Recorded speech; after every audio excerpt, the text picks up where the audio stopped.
नमस्ते। आज के इस एक्सप्लेनर में हम एक बहुत ही डार्क और माइंड बेंडिंग मर्डर मिस्ट्री को डीकोड करने वाले हैं, जिसका नाम है लाल बाग। देखिए, लाल बाग सिर्फ किसी जगह का नाम नहीं है। ये धोखे, गहरी साजिश और एक ऐसे शातिर मास्टरमाइंड की कहानी है जो सच और झूठ के बीच की लकीर को पूरी तरह से मिटा देता है। एक बेहतरीन सिनेमैटिक विजुअल की तरह हम इस पूरी मिस्ट्री की हर एक परत को आपके सामने खोलेंगे।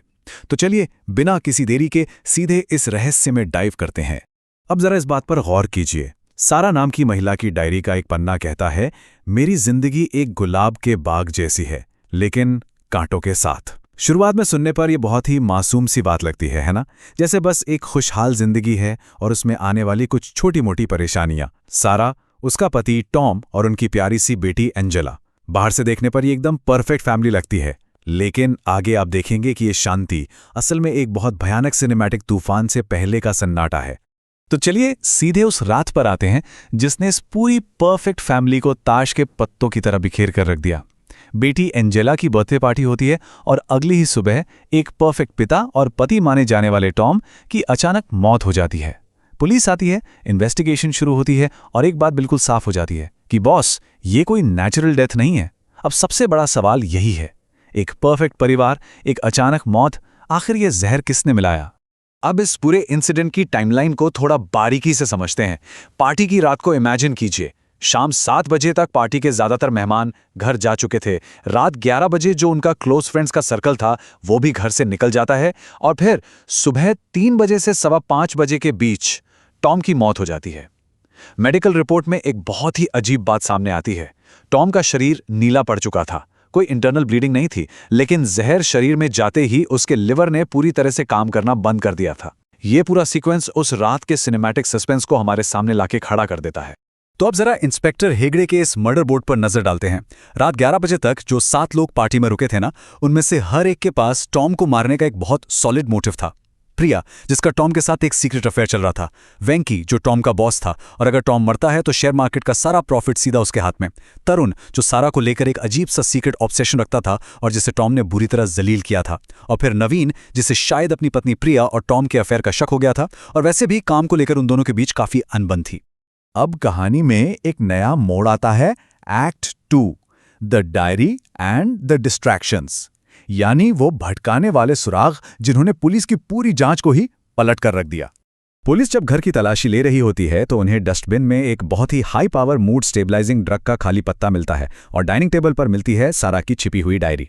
इस डायरी में जो लिखा था वो रोंगटे खड़े कर देने वाला था। टॉम को असल में लिवर सिरोसिस था, लेकिन डॉक्टरों की सख्त मनाही के बाद भी वो शराब पीता रहा। डायरी के मुताबिक टॉम बहुत ज्यादा अग्रेसिव हो गया था और सारा के साथ मारपीट करने लगा था। यहां सारा एक ऐसी बेबस पत्नी नजर आती है जो बस अपने परिवार को टूटने से बचाने के लिए ये सब टॉर्चर सह रही थी। और इसी डायरी से उस घटना का खुलासा होता है जिसने पार्टी की रात सब कुछ हमेशा के लिए बदल दिया, द पार्टी स्लैप। ये इस पूरी मिस्ट्री का सबसे बड़ा सिनेमैटिक टर्निंग पॉइंट है।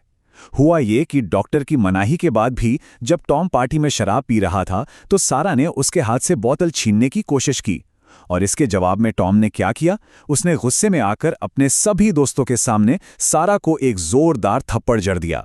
सोचिए, हंसता खेलता माहौल एक ही झटके में पूरी तरह से सन्न रह गया। इस एक थप्पड़ ने ना उस पूरे ग्रुप के अंदर छिपी हुई दरारों को एकदम से खोल कर रख दिया। थप्पड़ के तुरंत बाद प्रिया बालकनी में जाकर टॉम को सांत्वना देती है, जिससे उनके अफेयर की बात कंफर्म हो जाती है। उसी दौरान जब तरुण टॉम को शराब पीने से रोकता है तो टॉम सबके सामने तरुण के परिवार और उसकी मां को लेकर बहुत भद्दी बातें कहता है। तरुण वहां पूरी तरह अपमानित होता है और उधर वेंकी, जो बस शांति से खड़ा होकर इस पूरे ड्रामे में अपना फाइनेंशियल फायदा देख रहा था। इसी इन्वेस्टिगेशन के बीच सारा का बर्ताव एकदम अनप्रिडिक्टेबल हो जाता है। मतलब इंस्पेक्टर हेगड़े के एक सवाल पर वो अचानक भड़क कर उन पर कॉफी का मग फेंकती है और अगले ही पल अपनी बेटी को पागलों की तरह चूमने लगती है। जब साइकेट्रिस्ट से बात की जाती है तो वो कंफर्म करते हैं कि सारा को बाइपोलर डिसऑर्डर है। ये एक ऐसी मेंटल हेल्थ कंडीशन है जिसमें इंसान के मूड में एक्सट्रीम बदलाव आते हैं। ऐसा लग रहा था कि टॉम के अत्याचारों ने सच में सारा की दिमागी हालत खराब कर दी थी। लेकिन पिक्चर अभी बाकी है दोस्तों। बढ़ते हैं एक्ट 3 की तरफ, द कन्फेशन। देखते हैं कि असली हत्यारा सामने कैसे आता है। जब फॉरेंसिक लैब की रिपोर्ट आती है तो एक बिल्कुल ही नया और चौंकाने वाला सच सामने आता है। टॉम को जो जहर दिया गया था वो बाजार में मिलने वाला कोई आम जहर नहीं था। ये दो चीजों को मिलाकर बनाया गया एक कस्टम जहर था। पहला एलिमेंट डैमेज लीवर को पूरी तरह तबाह कर देता है और दूसरा तुरंत जान ले लेता है। मतलब इस जहर को बनाने वाले को टॉम के लिवर की कंडीशन भी पता थी और सबसे बड़ी बात, इसे बनाने के लिए बहुत तगड़ी फार्मास्यूटिकल नॉलेज यानी दवाओं की जानकारी चाहिए थी। और अब आप खुद सोचिए, उस ग्रुप में दवाओं का गहरा ज्ञान किसे था? सिर्फ एक इंसान को। इससे पहले कि पुलिस उसे गिरफ्तार करने पहुंचती, एक ऐसा कबूलनामा सामने आता है जिसने सबको हिलाकर रख दिया। तरुण ने खुद पुलिस के सामने अपना जुर्म मान लिया। उसने कहा, टॉम उसे डिजर्व नहीं करता था, मैं सारा को बचाना चाहता था।